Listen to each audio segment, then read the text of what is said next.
কতটা দুধ ফললো, যে পাইছে ফ্যামিলি কার্ড সে ছাড়া বলতে পারবে না। আমি একটা বিএনপির কর্মী হিসাবে, সাধারণ রাজপথের কর্মী হিসেবে বলতে পারি যে এই ফ্যামিলি কার্ড পাইছে সে যে আনন্দে আত্মহারা, এটা বলার মতো ভাষা নাই। যদি যে পাইছে তারে জিজ্ঞাসা করলে এমনও আনন্দে সে কান্না করে দিবে, আমার বিশ্বাস। অবশ্যই ঈদ মানে খুশি, ঈদ মানে আনন্দ। এই আনন্দের মধ্যে যে আনন্দের অংশ জননেতা জনাব তারেক রহমান যে প্রতিশ্রুতি দিয়েছিল সেই প্রতিশ্রুতি বাস্তবায়ন করতেছে।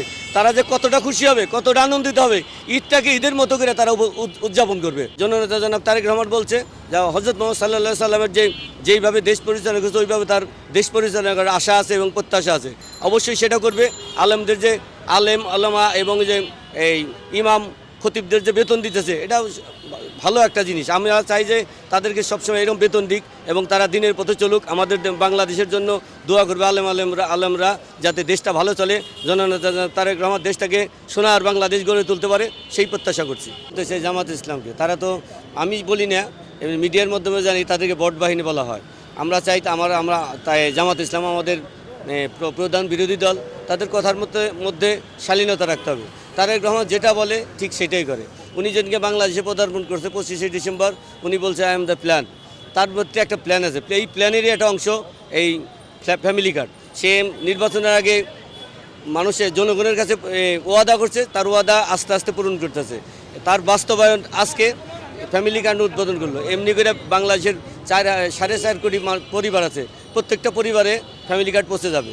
আর এই যে জামাত ইসলাম যে বললো যে ভুয়া, এটা বাস্তবায়ন করতে পারবে না, এটা জামাত হিসেবে শিক্ষা নেওয়া উচিত যে তারেক রহমান যেটা বলে ঠিক সেটা তার বাস্তবায়ন করে। এবং আমাদের 31 দফায় উনি যেটা বলছে তার প্রত্যেকটা ধীরে ধীরে সব বাস্তবায়ন হবে ইনশাল্লাহ, এটা বলতে পারি। 17টা বছর একটা স্বৈরাচারী সরকার এই দেশ পরিচালনা করেছে। এই ব্যাংক সেক্টর বলেন, আপনার তেল সেক্টর বলেন, এমন কোনো সেক্টর নাই যেটাকে নিঃশেষ করে গেছে। সেটাকে ধীরে ধীরে সেটাকে কার্যকর করতে হবে এবং উন্নতি করতে হবে। পিনাকি সাহেব কখন কি বলে সে নিজের, একটা সময় মনে হয়েছে সে আমলিক করছে, একটা সময় মনে হয়েছে বিএনপির সাপোর্ট ছিল, এখন পর্যন্ত সে জামাত ইসলাম। এরপরে হাই দল যে আছে বাংলাদেশে নতুন হবে, সেই দলেরও সাপোর্ট নেবে আমার বিশ্বাস। উনি শ্রদ্ধেয় বড় ভাই, উনিকে কথা বলতে চাই না, কারণ উনি সাপের মতো সলম বদলানের মতো বিভিন্ন চরিত্র উনি প্রকাশ করতেছে। আমরা চাই তার চরিত্র একটা স্থির হোক। জামাতের মধ্যে আছে, এখন জামাতেই থাক। সে এরকম আবল তাবল কথাকে বা ফ্রান্সের মতো একটা উন্নতশীল দেশে থেকে বাংলাদেশের মানুষের বিভ্রান্ত করুক, সেটা চাই না।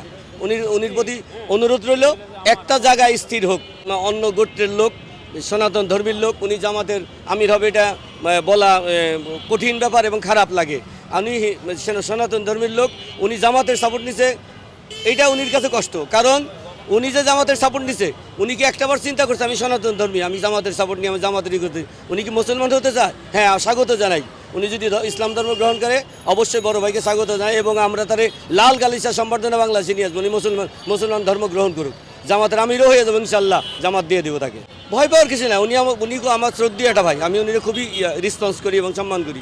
কিন্তু উনি খালি যে তার চেঞ্জ করে, এই জন্য খারাপ লাগে। উনির কথা, উনির বাচন, উনি কেন ভয় পায় ওটা উনিই জানে, উনি ভালো বলতে পারে। উনি দেশে আসুক, আমরা চাই আমাদের ভাই, আমাদের বড় ভাই আমাদের দেশে থাক, আমাদের সাথে একসাথে চলি, একসাথে সমাজে বাস করি, আমরা এটা চাই।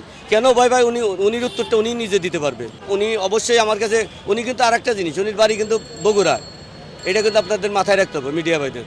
বগুড়ায় বাড়ি, সেই হিসাবে আমরা তাদের বেশি সম্মান করি। উনি কোন দল করে সেটা বড় কথা না, উনি একটা প্রখ্যাত ডাক্তার, নাম করা ডাক্তার। উনি ঢাকা মেডিকেল কলেজের কর্মরত ছিল।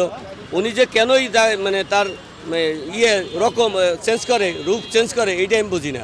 উনি দেশে আসুক, আমাদের সাথে মিলেমিশে থাক, আমরা তাকে সম্মান করতে চাই, আমরা তাকে স্বাগত জানাতে চাই। ভোট বাহিনী কেন বলে উনি নিজেই এটা বলতে পারবে।